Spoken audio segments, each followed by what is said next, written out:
and welcome to the Physical Preparation Podcast, Coronavirus Edition. I am your host, Mike Robertson, and today we are going to be talking about the 4 biggest mistakes that I've made in programming and coaching.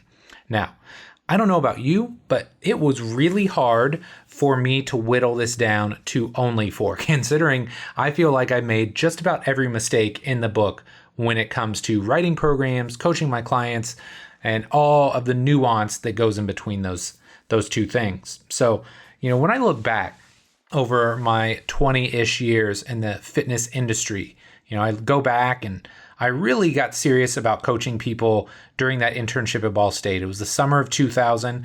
I'd loosely train people like friends in the weight room, and I'd kind of messed around and dabbled in that realm. But it wasn't until that summer that I got really serious about coaching.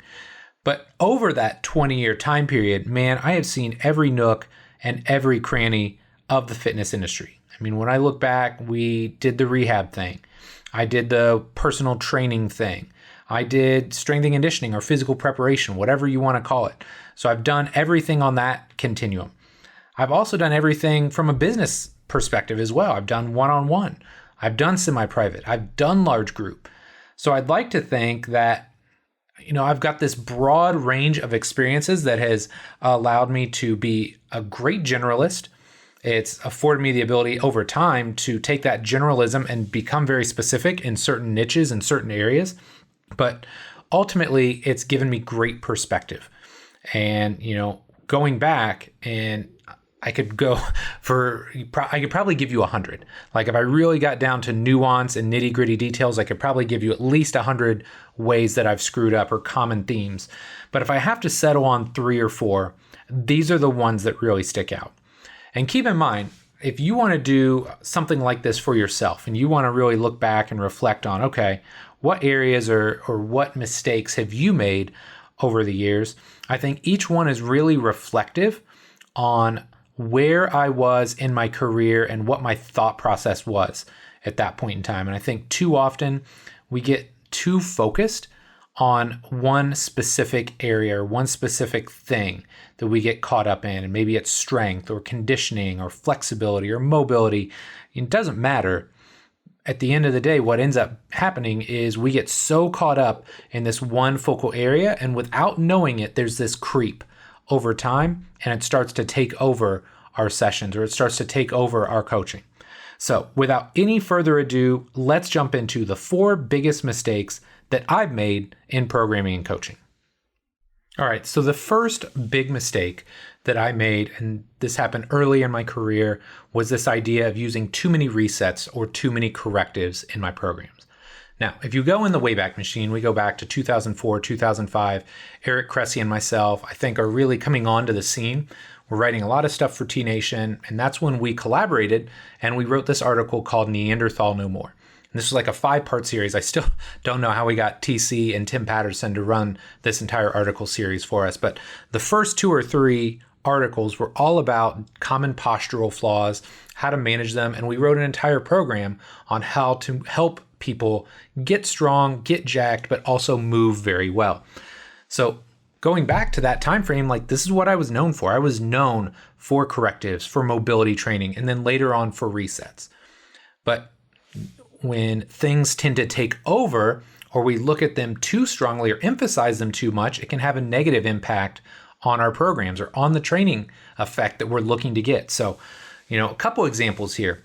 I had a guy that came into iFast when we first opened 2008, 2009. This guy was jacked and he wanted to go into the Secret Service school.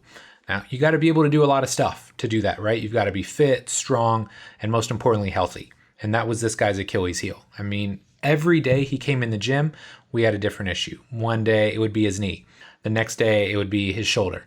The next day it would be his hip. The day after that it would be his back. We were just chasing ghosts, right? And so I remember very clearly that when I wrote this guy's program, my personal favorite tool at that point in time was the foam roller. So this guy got 13 different areas of his body that he had to foam roll before every session. Now, that might be fine if you've got 20 minutes to roll out, but we're running a business and you can't have somebody foam rolling for 20 of their 60-minute session. So that was one mistake. Another mistake was a guy named Wade that came into our gym for a while, former professional hockey player, awesome gentleman, but this guy was banged up from his career. And, his hips, especially coming off a hockey career, were just a hot mess. So what we are trying to do for him at this point in time, I'd gotten away from some of the foam rolling, but it's like, okay, we're going to do that, but now we're going to do a bunch of activation stuff. So we were big on activation series. So, I had every rudimentary or low level hip isolation exercise known to man in this guy's program. And it was too much. But probably the culmination of all this was when Bill and I were really getting into resets. And this kind of coincided with a time where we had a lot of distance clients and a lot of other coaches coming into our gym for training. And I can remember we had a group that came down from Chicago once a month. We had another group that came over from St. Louis once a month. And then Molly Galbraith and some of her friends came up from Lexington every month, and we coached them. And when we were first getting into the resets, I remember we would give people like the smorgasbord buffet because we didn't have the sniper approach. It was more of a shotgun approach. And so after a couple months, Molly just says, look, Mike, I love the programs. I love working with you. But right now, my resets alone take 20 minutes. Because if I do 4 to 5 reps of 4 to 5 breaths of 4 to 5 exercises, it's just too much. And so that was kind of like the nail in the coffin for this. And it made me realize if your most loyal clients are willing to say something that they feel like you're putting too much stock or emphasis in one thing, that you need to fix it. All right. So when you are writing a program, I think the first and foremost thing you need to do is you have to ask yourself, what are you trying to get out of this exercise? Right? It's a very simple question, but what do you want to get out of this exercise? And it's a great technique that I use to challenge every one of my coaches, every one of my interns, because I want to get into their thought process. Like, why did you choose this exercise? What do you want to get out of it? And you really start to understand somebody's thought process and the way they think. And, I'll be honest, I had some biases when I was coming up. Number one, for some reason, I thought I could help people move perfectly.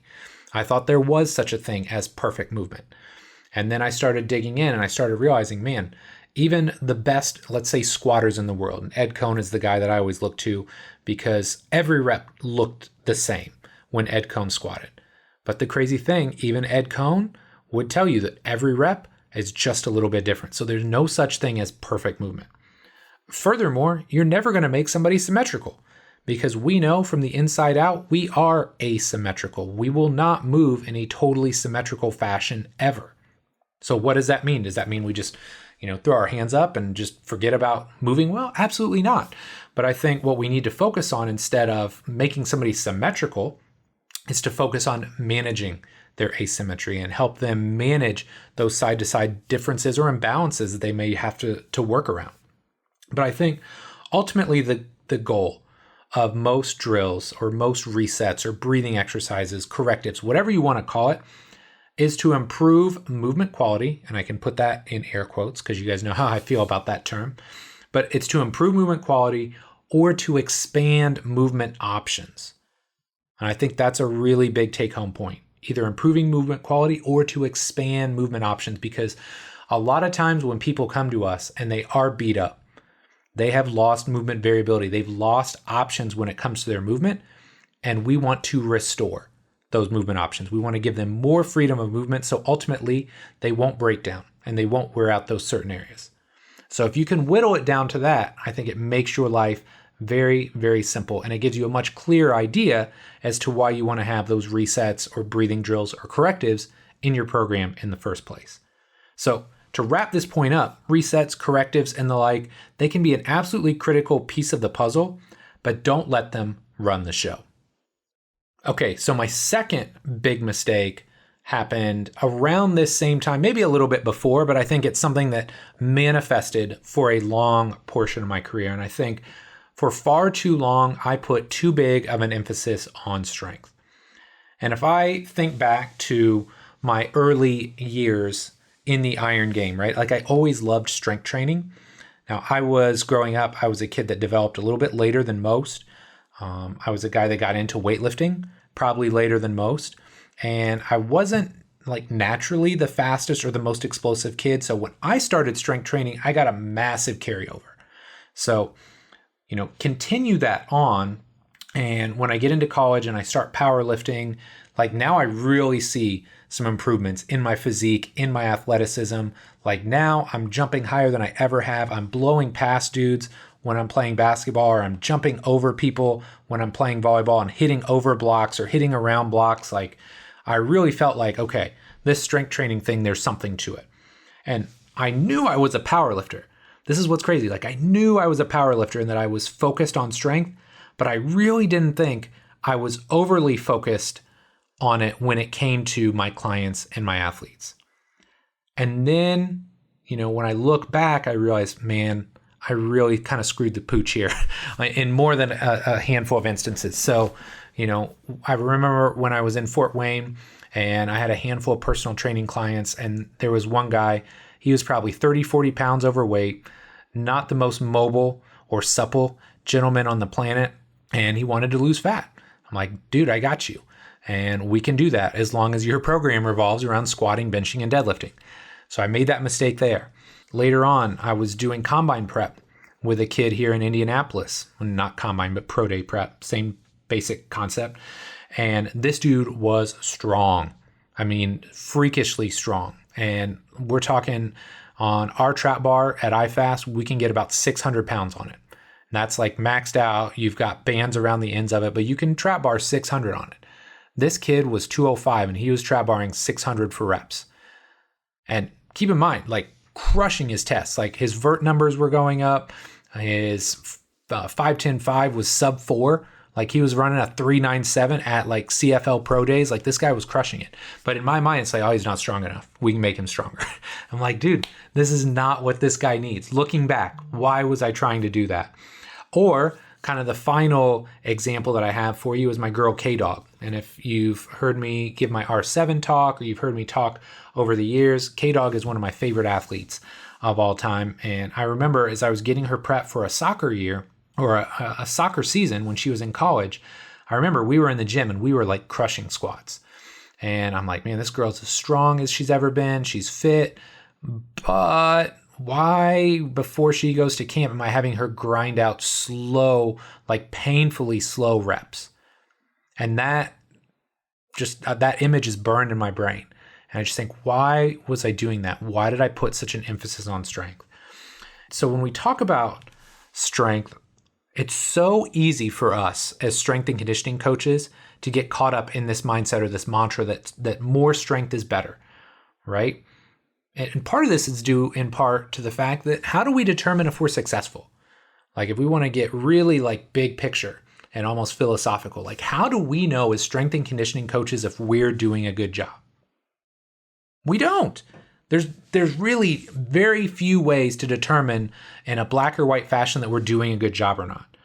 And you couple that with the fact that measuring strength is incredibly easy to do, and we can hang our hat on it and we can show an objective number to a coach or a general manager or whoever and say, oh, look, Johnny was trap barring 405 at the start of the offseason. Now he's trap barring 455. So obviously he's a better athlete, right? Like that analogy or that kind of process makes sense to a lot of people. But we also know that strength is only valuable up to a point. And a lot of times when we go past that point, it's not the point of no return, but it's definitely a point of diminishing returns.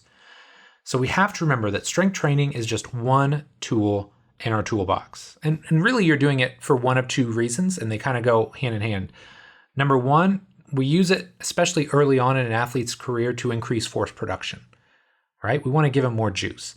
And this is very important for underpowered athletes. You got those those skinny, frail, or kind of weak kids, or, some of our females that like go into a cut and just keep going. They never come back out.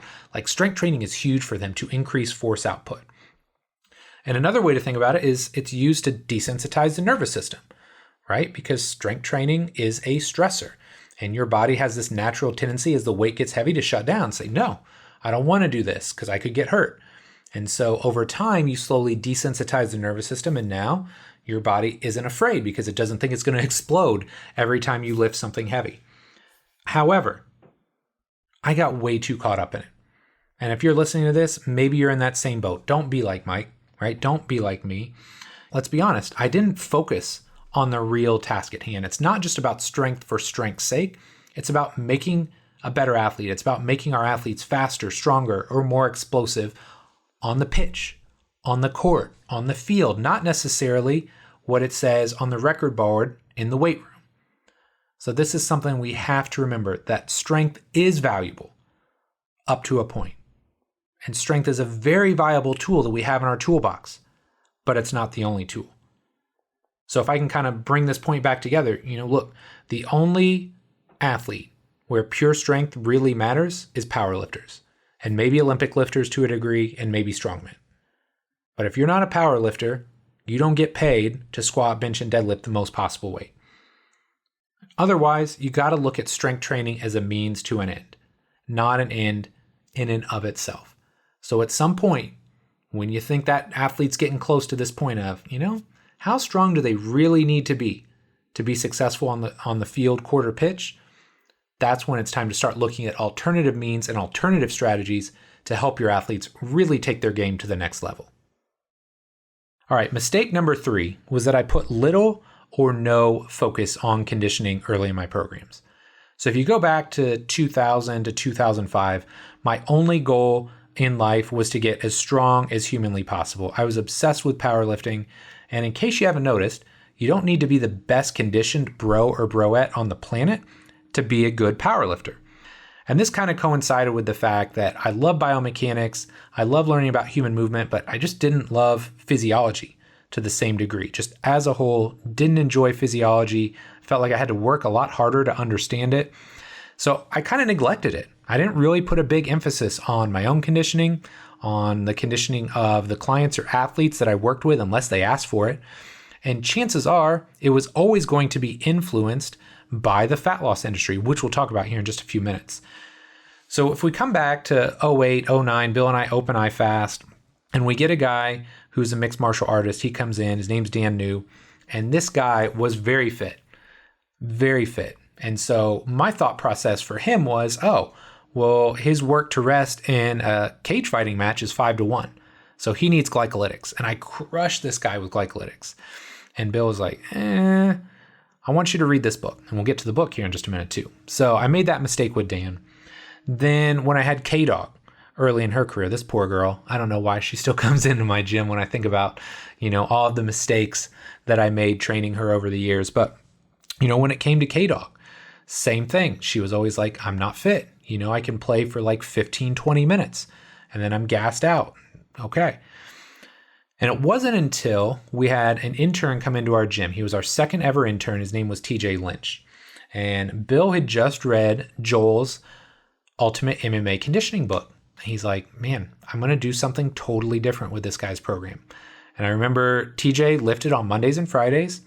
On Wednesdays, he did repeated sled sprints. And he did other stuff on off days like cardiac output and that sort of thing. I don't remember the whole template. But I just remember at the end of the summer, TJ was doing sled sprints. And TJ did 6 seconds on, 30 seconds off to help get him ready for training camp. He was a college level football player.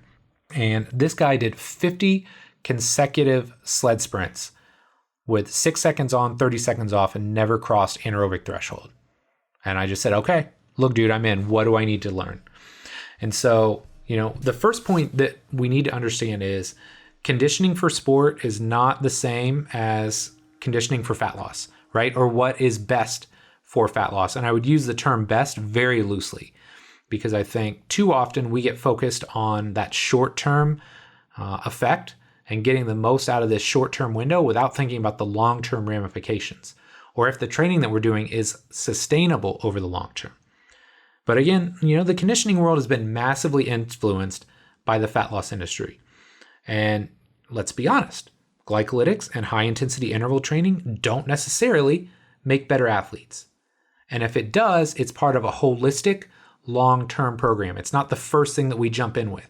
If the first time somebody walks in your gym and they want to get in better shape, or they want to shed body fat, or they want to improve their conditioning, if you put them on an Airdyne bike for 30 seconds on, 90 seconds off, you're doing them a disservice. And I can say that with complete honesty complete humility because I did it. Trust me, I did it. When we opened the gym, we had an Airdyne bike, like we bought it for $200.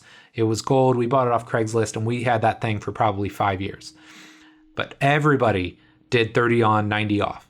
And I sold people on that. I made it sound so benign, so easy, and it smashed people. Okay? So when we talk about conditioning and writing better conditioning programs, you can have it all. You can have that robust aerobic engine. You can have that high intensity glycolytic, fuel there if you need to tap into it. But you got to start with that aerobic energy system base. You have to think about that long duration, low intensity base first. And here's the thing that really started to impact me the longer I did this is I saw such great results with my athletes. And then I took a step back and I thought, why the hell am I not doing this with my Gen Pop clients? They're deconditioned, right? They don't manage stress well. They are glycolytic all the time or super sympathetic all the time. Why am I not doing this stuff with them? And that's when things really started to change for me. And I feel like we really started to get just great long-term results with our clients and with our athletes. So I'm just going to say this. I get nothing for saying this. If you haven't read Joel Jamieson's Ultimate MMA Conditioning book, it's probably $30 or $40. Go buy it right now. It will absolutely change the way you think about conditioning. And I tell you what, I've done like podcasts, I've done videos, I've done articles about the most popular books or the most impactful books that I've ever read. Joel's book is absolutely in the top 5, if not number 1. It's that good. And I mean, he's got books, he's got videos, he's got a certification. But if you don't understand conditioning, that's fine. It's okay, but be humble about it. Set your ego aside and just say, it's okay, I don't know it yet, and I'm going to learn about it. So in summary, don't be like me. Take the time early on to understand conditioning and to apply it properly into your programs, because I don't care what demographic you work with, the better you understand conditioning, the better results you can get for any client or any athlete that you work with. Okay, for the fourth and final mistake I want to share with you here today, it is trying to coach like someone else. So again, I go back to the start of my coaching career in 2000. And if you look back at the people I was around at that point in time, there were a lot of really big personalities. So we had our guy, Wade Russell, who was just a huge human being. He was like 6'4", probably 240, 250. I think he played in the NFL at one point in time. Huge guy. Also just a big personality. He was the first strength and conditioning coach ever at Ball State. So, we had him. We had a guy named Justin Cecil, who, was a, just a little powerhouse type dude that was, I think, second at collegiate nationals in powerlifting a couple times over. So he was a strong guy. But then some names you might realize, Matt Winning was a strength coach there when I was a strength coach there. I believe her name is Julia Anno now. I always knew her as Julia Ladusky, who, again, big-time powerlifter, has created fitness info products and all kinds of stuff. There was a lot of big personalities around. And while I may come across as a big personality now, part of that is inflated to crank up for video or audio or whatever. I'm generally a little bit more quiet and reserved type guy. But, if I was going to stand out at that point in time, I had to, be a little bit louder, a little bit more bold, a little bit more braggadocious. So, it took me a little while, but I also started to realize, look, this isn't me. And I came to this realization that ultimately people see through you if you're not being you, or if you're not being real to yourself, if you're not being authentic. So luckily, when I got out of that space and I kind of just had an opportunity to grow into my own coach's skin, if there is such a thing. I think every coach, when they're around a certain demographic and they get started, they have a tendency to take on kind of the coaching vibe of that demographic. And once you get out and you get into your own space, that's when you can really become your own coach. You can hone your own philosophy. So when it comes down to it, I think one of the hardest parts of coaching is using your mentor as an influence for technical knowledge, but not directly mimicking them as a coach. Because look, every person that mentors you along the way that's been successful has done so, in some form or fashion, being their own authentic self. So it's great if you can pull technical information from them or you can get feedback from them, but don't try and become a carbon copy of that person because it never works. So when you're doing like a self-audit or a self-analysis, you absolutely have to find the ways that make you unique and leverage that to your advantage. So maybe it's your intellect. Maybe you're just like a total bookworm and you want to read everything about training and you want to know all of the things. Great, use that. Maybe it's your sense of humor. A lot of people are just funny and, therefore their humor and their wit make people want to train with them. Maybe it's charm. Some people are just charming and you enjoy being around them. Maybe it's empathy, right? And empathy is a really big one. It's the thing that I used when I got out on my own because number one, I was in a rehab setting. So a lot of these people had stuff going on outside of just physical pain, right? They had things going on at home. They had social issues. They had anxiety issues. So empathy was my secret sauce. And once I started to realize like, this is something that I can use to forge a connection and forge a relationship, that allowed me a lot of wiggle room and it gave me a lot of rapport. And this is before people were talking about rapport and culture and communication and all that. Like I kind of like blindly fell into this because let's be honest, I wasn't a great coach 3 to 5 years in. Nobody's a great coach 3 to 5 years in. Some are better than others, but my empathy allowed me enough time to make those mistakes for people to stay around and for me to continue to grow and to evolve and to learn as a result of that. So you have to figure out what is your secret sauce. What is one thing that makes you stand out as a coach and find a way to leverage that. Because look, you are a unique person. You're not a carbon copy. You're not a Xerox copy of anybody. So if you're a unique person, it only makes sense that you need to find a way to become a unique coach as well. You've got to take that individuality, you have to leverage it, and you've got to use it because you are the only you out there. And the sooner you realize the fact that, it's way easier to be an authentic you than an inauthentic somebody else, the easier it's going to be for you to see real success when it comes to working with your clients and athletes. All right, so to recap, the 4 biggest mistakes that I made when it came to coaching my clients, writing programs, and order. Number 1, I put too big of an emphasis on resets and correctives. Are they a valuable tool in the toolbox? Yes, absolutely. But remember, what are they there for? Either number 1, to improve movement quality, or number 2, to restore movement variability. They shouldn't be the be-all, end-all of your program. Number 2, I put too big of an emphasis on strength. Again, is strength a valuable tool? Yes. Can it do a lot of good things for us, like make us stronger, faster, more powerful? Yes. But it's not the only tool. And over time, we can absolutely see a diminishing return or a smaller return on our investment. So you have to find a way to say, okay, enough is enough. Now it's time to focus on other physical qualities. Number 3, I put little or no emphasis on conditioning. Again, don't be like Mike. If you're early in your career, make it a point. Right now, today, start learning about conditioning. If you've been doing this 10, 15, 20 years and you don't know enough, that's okay. It took me a long time too. Take the time to learn more about conditioning. Use the great resources that are out there, preferably by Joel Jamieson as a start. Again, I just think the world of him. He's so knowledgeable in that area and he made such a profound impact on me. I know he can do the same for you. So put an emphasis on conditioning.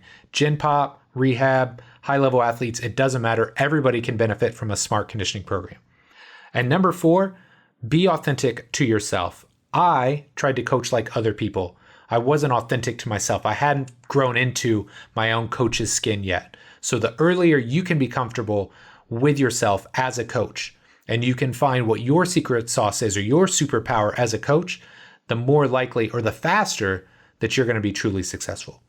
So my friend, I really hope you enjoyed this show. If you did, take a minute, share it with a friend, a family member, a loved one, a fellow coach, a fellow trainer, a fellow athlete. If somebody would benefit from hearing my message and you could share it with them, I would truly appreciate it. So, my friend, we're in trying times. I really hope you're doing well, you're safe, you're happy, you're healthy. As always, I love and appreciate you. Thank you so much for your support, and we'll be back soon with our next episode. Take care.